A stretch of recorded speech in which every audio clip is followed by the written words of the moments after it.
Hi, Dr. Tony. Thank you so much for joining us today. Thank you for having me, Dr. Mag. Every chat I get to have with you is a blast, and here to serve, ready to rock. Yes, well, I'm excited about this because we're talking about something that we both love today, and that is the nervous system and the vagus nerve. So, before we get into all of the great information, if you could just give, I always just like to put some context about like who you are and kind of what brought you to this place and this specialty. There's quite a bit of it that honestly it has to do with today's conversation with the nervous system. Trying to tell it short, I was all the way back junior in high school, loved science. I loved anatomy, I loved physiology and loved all that stuff. I was a farm kid from Iowa. I love working with my hands. I really love helping people. I think at my simplest construct, I'm still just a farm kid, just a hired help, just somebody who likes to help and make lives better. And so studying, I ended up having to go shadow for this like healthcare assignment and write a paper as a junior. And I found I literally, by God, got defaulted into a chiropractic office. I'll skip that part. And all they were talking about was the nervous system. And I was like, why are you talking about the nervous system with the back, and the spine? And isn't this about bones and spinal and sports injuries? And so that just began my journey. I went back to my high school computer lab. I'll age myself here with its dial-up connection. No chat GPT back then. And I just started searching chiropractic and I found that it was all about the nervous system. It was all about root cause. You work with your hands. And so for everybody, I am a pediatric chiropractor, but very, very specifically focused on the nervous system, which is actually what chiropractic is focused on, for 130 years. It just, like modern medicine, it took some different roads because insurance pays it to do that. And so was going to be a regular chiropractor working on, everybody from this nervous system health and kind of overall wellness perspective. Then right before I graduated, 2 weeks before, our oldest baby daughter was born.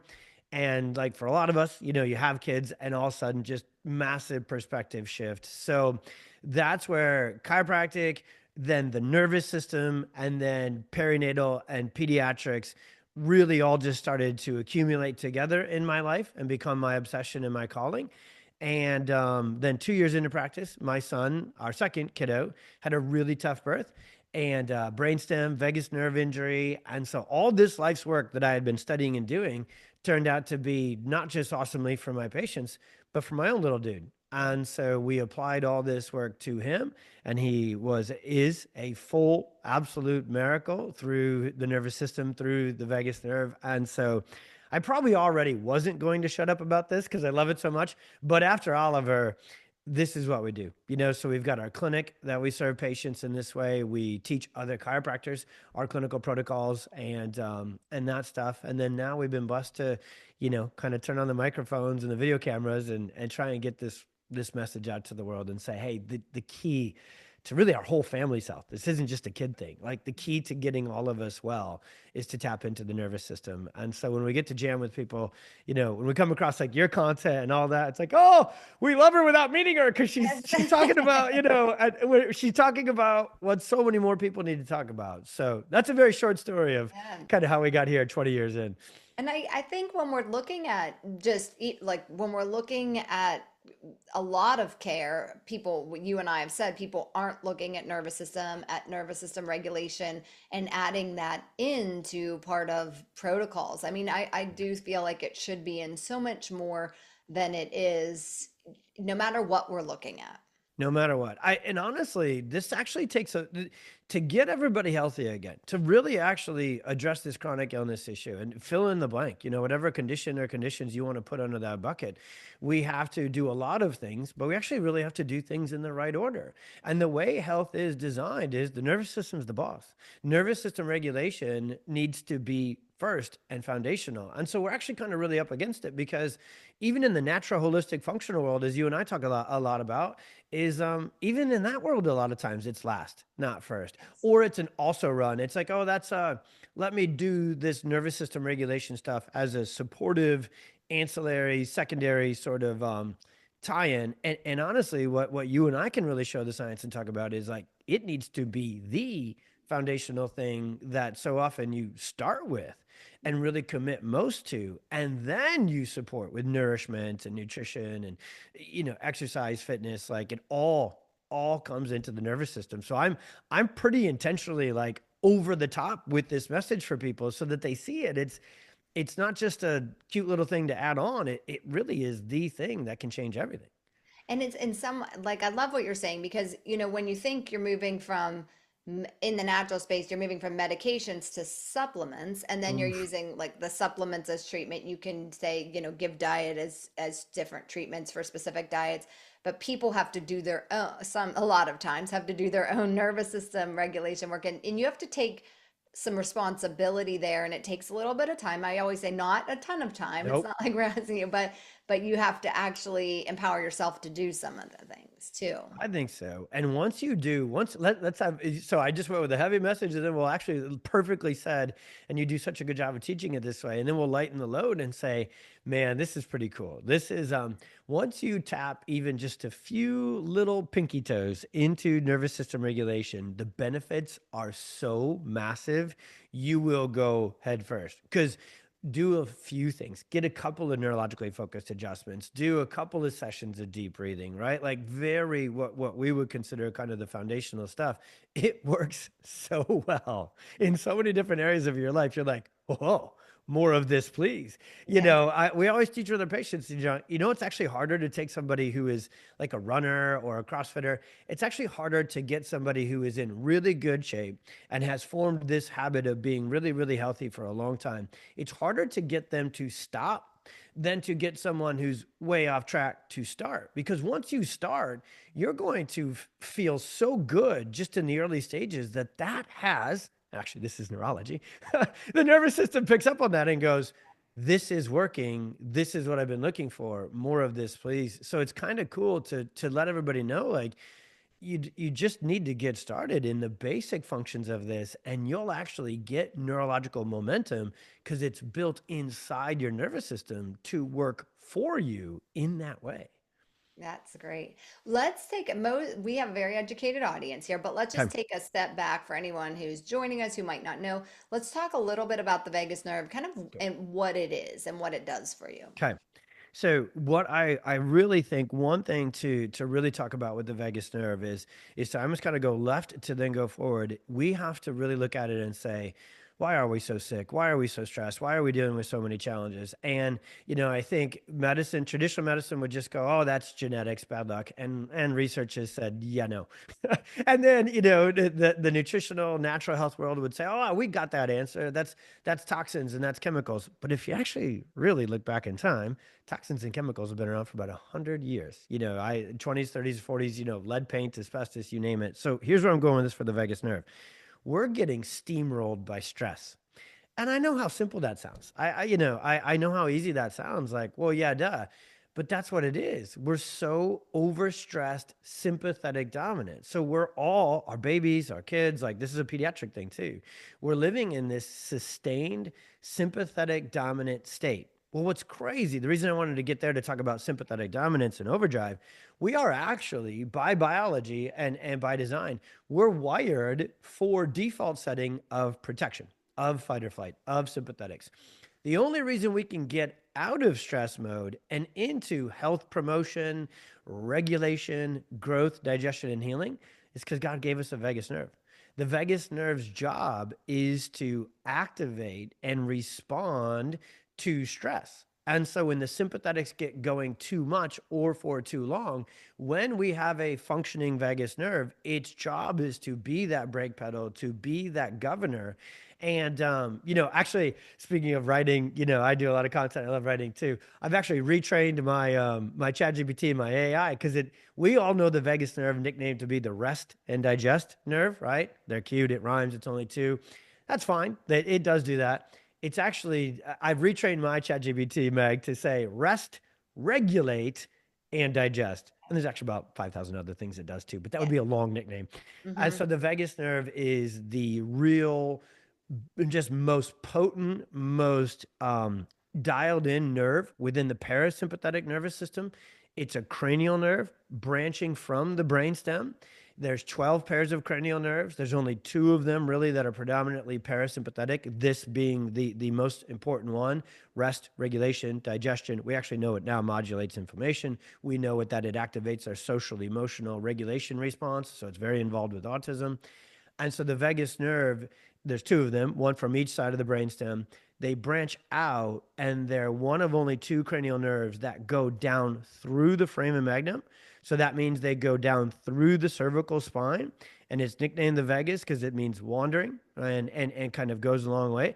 And so it goes all the way down deeper, as deep as our diaphragm and our gut, and it connects to our heart, our lungs, our gut, our thymus, you name it. The vagus nerve connects to it, and it's in charge of relaxation, regulation, healing, growth, and function. And so that little part about leaving the brainstem, going down through the cervical and thoracic spine, that's where chiropractic comes in, because the vagus nerve needs to have just, it's this simple. It needs to have a clean communication conduit and pathway to do its job and connect the brain to the body in this way. And so when subluxation, cervical injuries, which can happen for babies, forceps, vacuum, C-section, breech, cord wrapped, or just all the stress then we as adults carry on our neck and shoulders, that actually, I always say basically, but I don't mean it because it actually does. It really interferes and suppresses or subluxates the vagus nerve. So now all of those core vital regulatory functions are suppressed when you suppress the vagus nerve. And so now you not only have more stress in your life nowadays than we should, but you've got less vagal nerve tone to respond to stress. So we've lost our resiliency and we've lost our adaptability at a time where we need it more than ever. Hmm.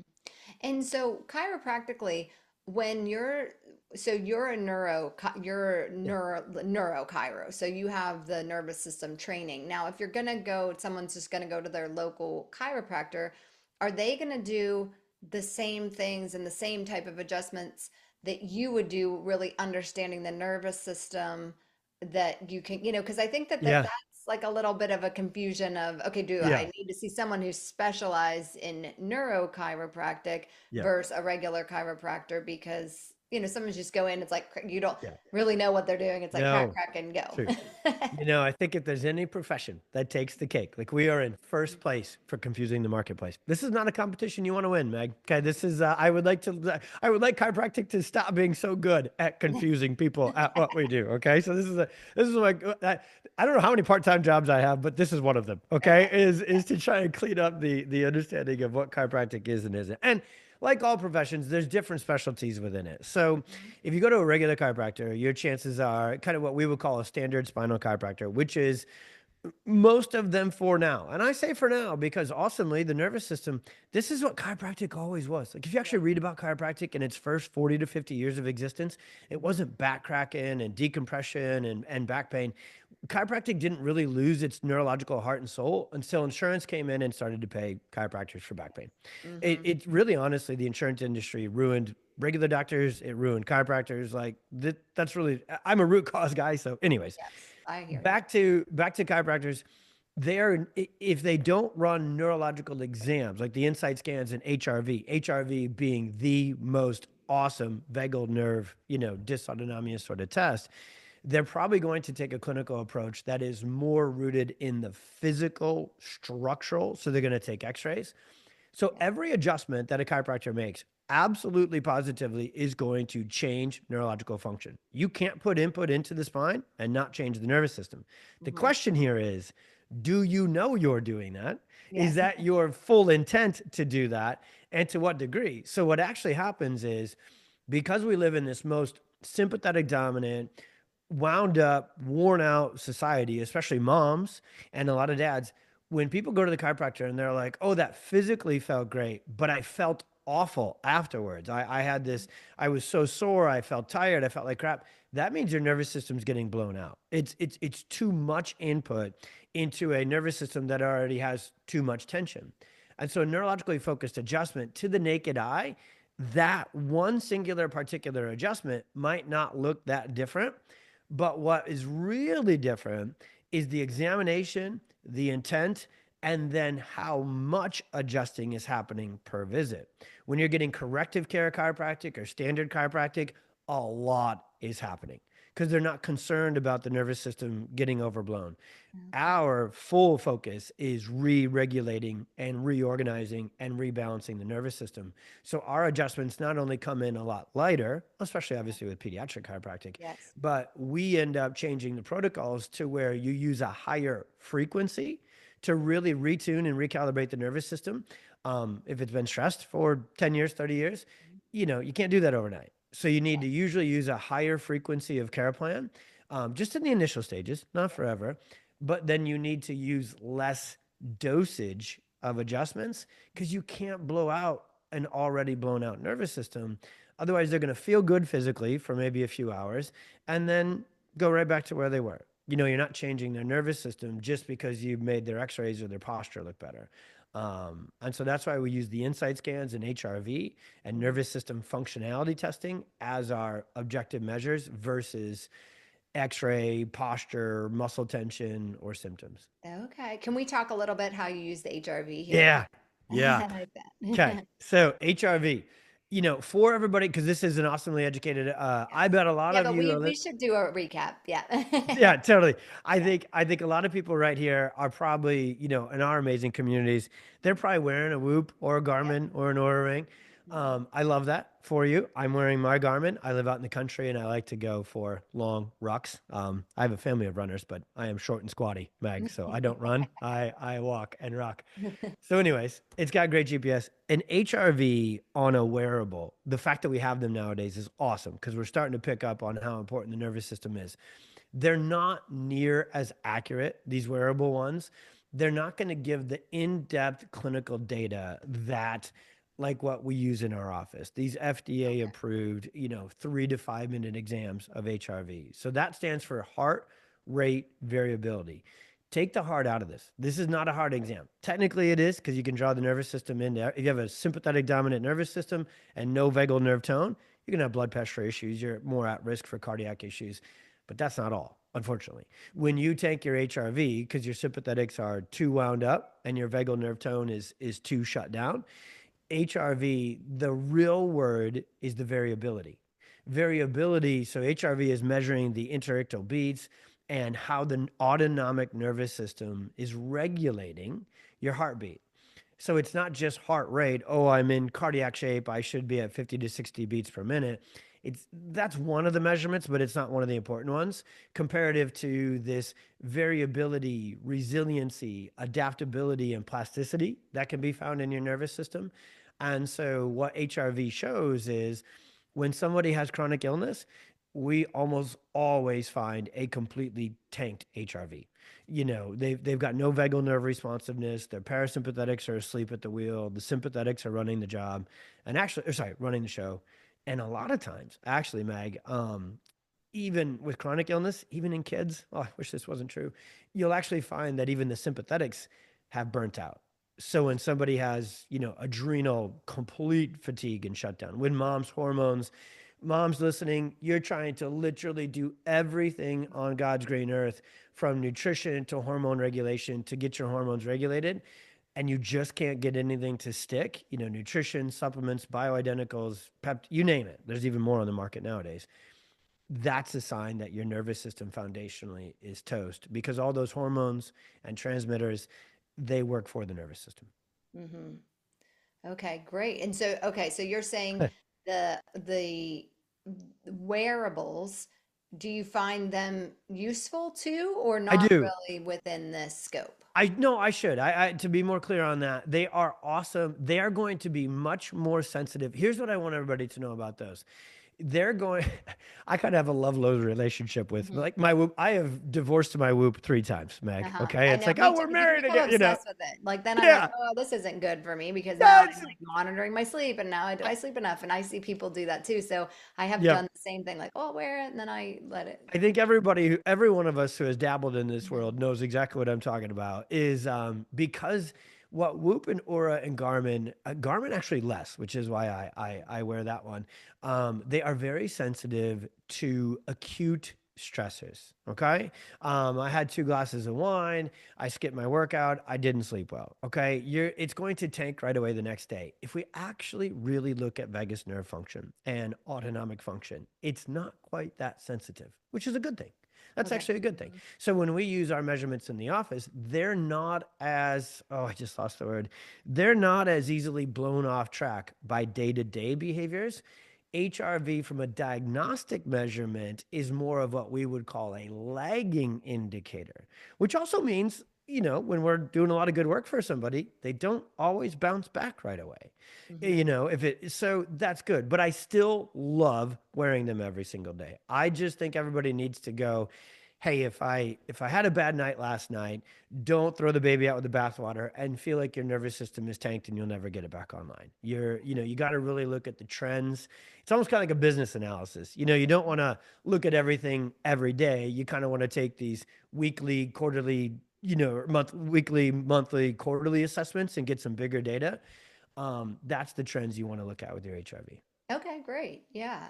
That And makes what would sense. be, yeah, that makes perfect Okay. sense. Yes. Yep, I'm with you. So if someone's listening and they want to look for, like, what are some early warning signs that the vagus nerve isn't functioning properly? Oh, I love it. You know what? Actually, the vagus nerve and really all the nervous system is more directly first connected to the physical system. And I'm going to call it the physical system.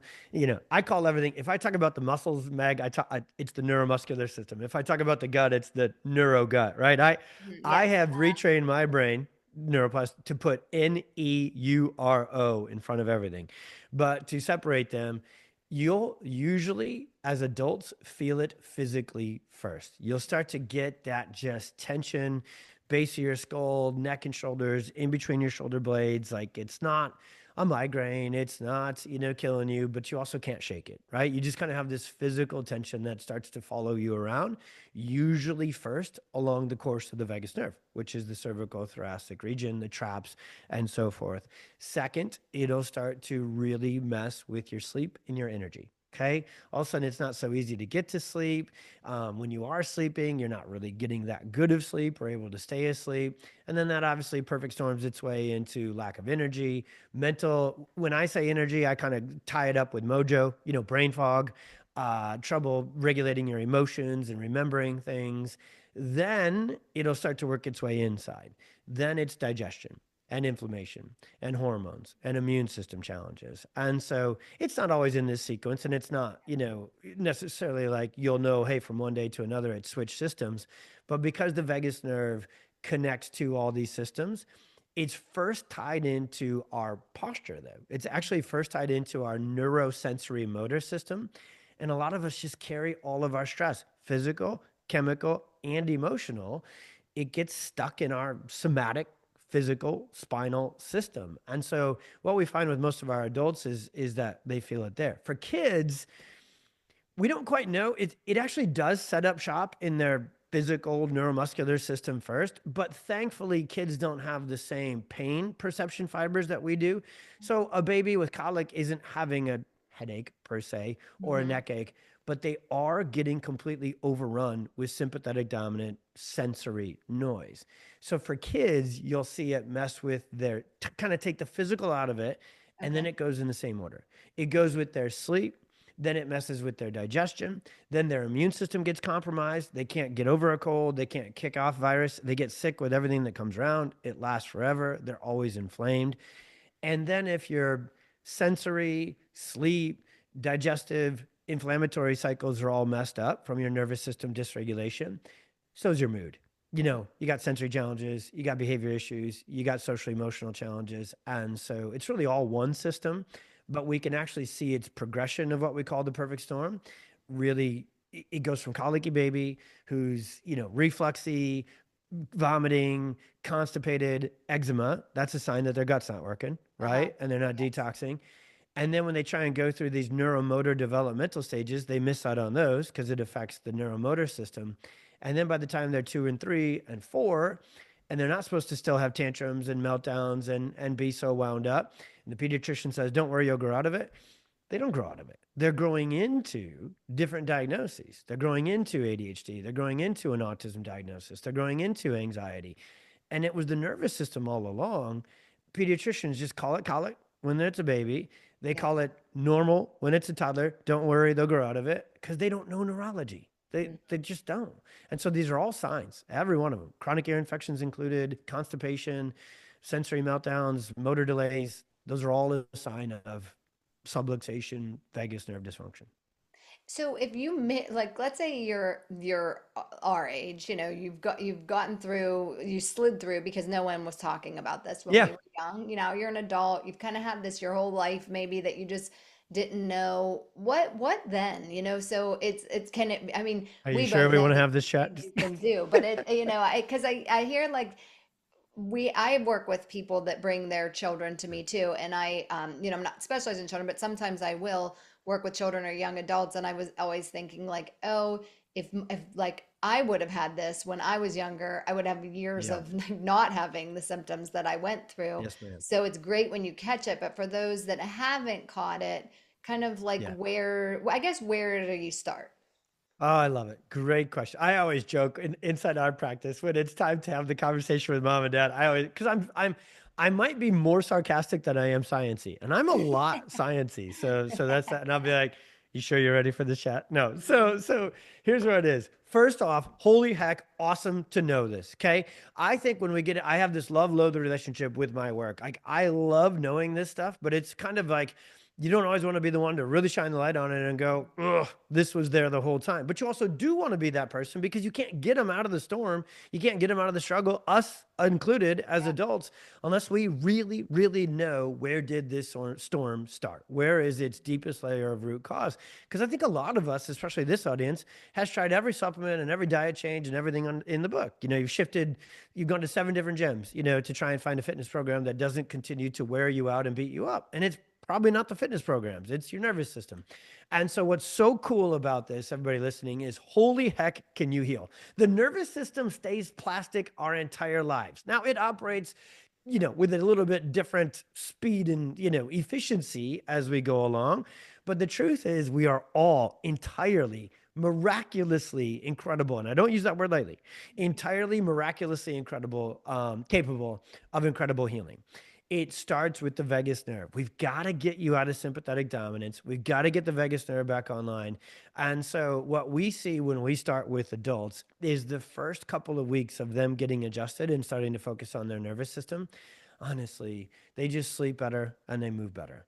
They have way less sleep disturbances and they have way less just physical tension and exhaustion. Well, now that works for them. Now their digestive system is working so much better. Now they're making better, healthier choices with their nutrition because it's one thing to know you need to eat better, it's a whole nother thing to not be friggin' wiped out all the time. So you make bad choices because your nervous system determines that too. And so I always love this nervous system approach that we take, Dr. Meg, because it builds momentum on its own. You kind of gotta do the legwork for, oh, it can be like our average stressed out, burnt out, wiped out mom plan is kind of 90 days of intensive, maybe adjusting 3 times a week. If they're really toast, maybe we'll start, daily for the first 2 weeks and then really having them work on their nervous system through some other endeavors too and plugging them all the way into that. But then you look up 90 days, even 30 days, and 6 weeks from then, and you go, oh my gosh, I am sleeping. I have energy. I have mental clarity. I'm not snapping all the time. I'm more balanced at work and with the kids and with life.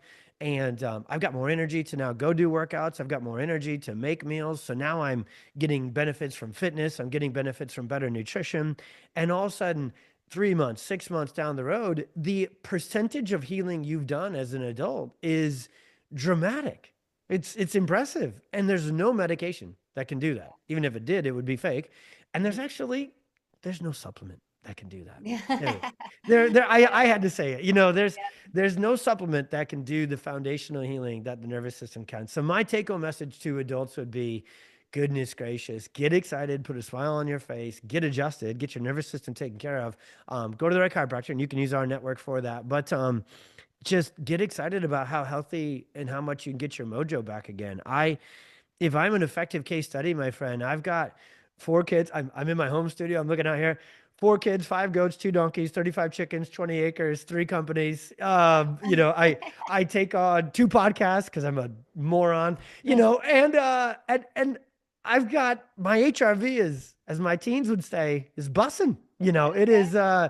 is it's at full set. I put all of my foundational focus though on my nervous system. I Okay. am the best chiropractic patient you'll ever get. Hmm. I do my breathing exercises on the regular. I shut my phone and my technology off and I get outside in nature and I play with my kids and I connect to my savior. Like I don't take it for granted. I do the opposite. I put it in the driver's seat so that I can Do have all the this much. things Yeah. and have the energy to do it. Yes, Now, ma'am. what exercises do you like to accompany? So I do the Yeah. breath work too. Do you recommend like the humming, the gargling, the stimulation things? Like what would you say? Because there's a lot out there when people There are is. researching what to do exercise wise or on their own. What would you Yeah. say your Yeah. top recommendations would be? I would put it in sequence and I would say it depends. Okay. So I know I'm a complicated question Yeah, answer. no, I Yeah. get. So number one, the stuff like the humming and the gargling, and even like there's even some device companies that are going to try and, jump into this vagus nerve market because that's what happens, right? Yeah. Whether it's medical companies or supplement companies, they'll start making these devices. If your nervous system and your vagus nerve is really tanked, you actually might start doing some of those. For this answer, I'm going to call it the more basic, less potent things, and you might get discouraged because those are more regulators than they are vagus nerve and nervous system repair orient. So if you've tried this stuff and you feel like it didn't reset anything for you, it's not that that stuff isn't great and it might not work downstream. You might just need some more deep work. You might need some body work first, some neurologically focused adjustments and whatnot to get reset and repair going and then regulation. Now, once you're there, once we're where we are, right? And I think a lot of your audience, probably a lot of you, the audience is so tuned in. They're like, I love my chiropractor, and I hope a lot of you even see PX talks. And now I love variability. So what I do with my fitness and my exercise, the vagus nerve and the autonomic nervous system loves variability. It doesn't love same thing all the time. We are designed to have this dynamic, sort of relationship with life. And so I'll do 2 or 3 walk or rucks, right? That go with it. I definitely do 1 or 2 high intensity. I'll still sneak in some CrossFit, hot yoga. I really love yoga because you're doing so much of the breathing. You kind of get in both, right? When you Mhm. do that. So I think the best fitness plan is to mix it up and your nervous system will like that better. I know not all my patients love this because some are so I People like to CrossFit. get in their, well, yes, you get in Yeah. routine. People like routine. And So that's you're like, good. okay, that's what I do yoga or I do Pilates or I do Yeah. CrossFit or I do like, and that's my routine. So you're saying actually switch it up and do different things to I've create even different tested it. I love being my own test lab. things. So I've been in seasons where I'm just all out CrossFit, 5 times a week. My HRV didn't like it. I've Yeah. been in seasons where I only ran it. Then I was like, okay, I'm overcooking it on the barbell. So I'll just walk and run. My nervous system didn't like that. And then I'm fully committed to this varied approach because I've tracked it, with myself and patients, and the data really says that's what your nervous system likes best.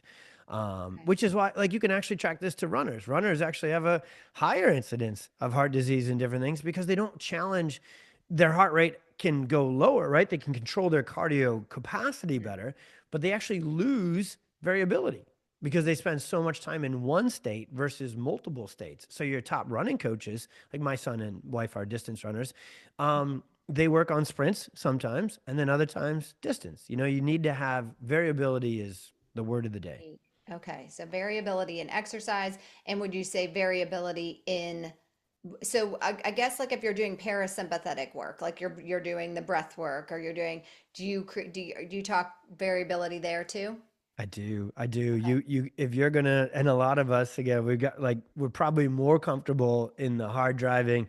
Let me do it. This is my number one thing with my beautiful Just wife here, get Meg. in She's, routine. Hmm. yeah. And she like, physically, mentally in that moment, you're going to feel better to just push hard. I even like, I'm going to do a hard yoga workout. I'm going to do hot yoga. I'm going to do this. You got to have at least 1 or 2 a week that are totally parasympathetic, Hmm. totally quiet, totally chill. And you can double down on some of this stuff, like get a sauna, and be in there and be doing your breathing exercises. So there's ways to put this into the schedule too, which is something we all have to consider, It's right? something I have trouble with my weight loss Yep. ladies too, because it's like the idea we're always talking about the idea Great of point. pushing hard is like, and it's really a hard concept for people to It pull it is. back and think not like go, go, go. We actually need to rest and recover and have have that It's variability you too. want to know the number one thing that holds us back from in our pediatric autism work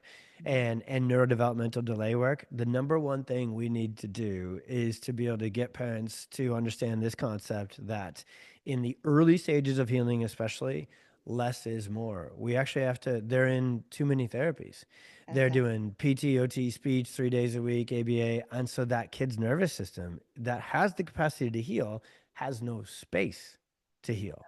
right? It has no quiet time in the schedule. And that seems counterintuitive because it's like, oh, we're up against it. My child is struggling. The more I do, the more better, right? Just like weight Yes. loss. The more I can get out and grind, the better, right? Mhm. Well, the neurophysiological system is best with both. Push, drive, burn, but then rest, detox, recover, rebuild. You'll actually get more benefit from the both.